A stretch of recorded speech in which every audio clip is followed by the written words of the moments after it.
ఆ రోజు బీజేపీ అధ్యక్షుడు అన్నాడు, బండి పోతే బండిపిస్తా, గుండు పోతే గుండిపిస్తా, లారీ పోతే లారీపిస్తా అన్నాడు. మునిగినోళ్లకు ఫ్రిడ్జ్లో మంచాలో టీవీలు పోతే, సైకిల్లో ఏమన్నా కొట్టుకపోతే కనీసం అవి కూడా ఇప్పియలే.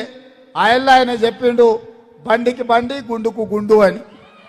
బండి రాలే, గుండు రాలే, మళ్ళీ అరగుండు వచ్చి ఇప్పుడు మనల్ని ఓట్లు అడుగుతున్నాడు. మిత్రులారా, చేప పిల్లలు వస్తే కన్నా లటక్కని మిగుదామని ఇవాళ కట్లనే తెలంగాణ ప్రజల్ని మళ్ళోసారి మోసం చేయడానికి కొంగ బయలుదేరింది బస్సు వేసుకొని.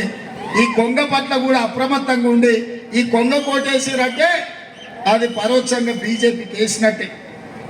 అందుకే మిత్రులారా, మీకు అందరికీ నేను చెప్పేది ఒకటే, మా ఆర్టీసీ సోదరులు ప్రాంతంలో ఎక్కువ ఉంటారు. ఆనాడు ఆర్టీసీ దివాలా తీసింది. మీరు సమ్మె చేస్తే మీ కార్మికులను పొట్టన పెట్టుకున్నాడు కేసీఆర్. కానీ మేము వచ్చినాక ఇక్కడ మా అక్కలు చాలా మంది ఉన్నారు. మా ఆడబిడ్డలకు ఆర్టీసీలో ఉచిత ప్రయాణం ఇచ్చి నెలకు 350 కోట్లు, ఇప్పటికి 1369 కోట్లు ఆర్టీసీకి ప్రభుత్వం నుంచి కట్టినాం. దివాలా నుంచి ఆర్టీసీని బయట పడేసినాం.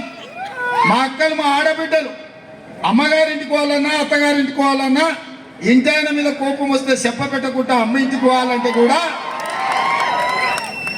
చేతుల సిల్లి గవ్వ లేకుండా బస్సు ఎక్కిపోయేటట్టు చేసినాం.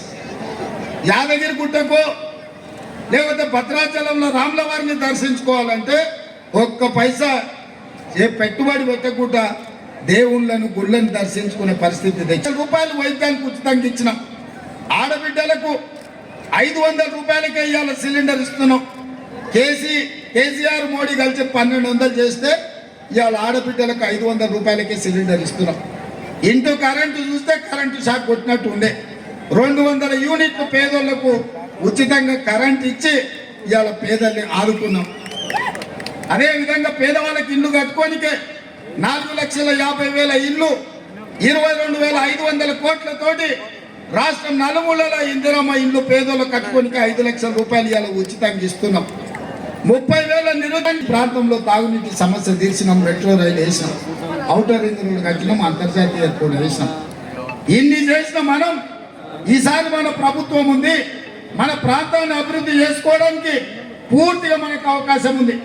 అందుకే ఈ ఎన్నికల్లో ఈ పార్లమెంట్లో ఎల్బీ నగర్కి అవసరమైన అభివృద్ధి, హయత్ నగర్ వరకు మెట్రో, మూసి ప్రక్షాళన, వికారాబాద్ నుంచి నేరేడ్చేర్ల నల్గొండ జిల్లా వరకు మూసిని మొత్తం ప్రక్షాళన చేసి మంచి నీళ్లు బారే విధంగా ప్రాజెక్టును పూర్తి చేసి మీ 118 జీవో పరిష్కారం చేసి మిమ్మల్ని ఆదుకునే బాధ్యత నాది.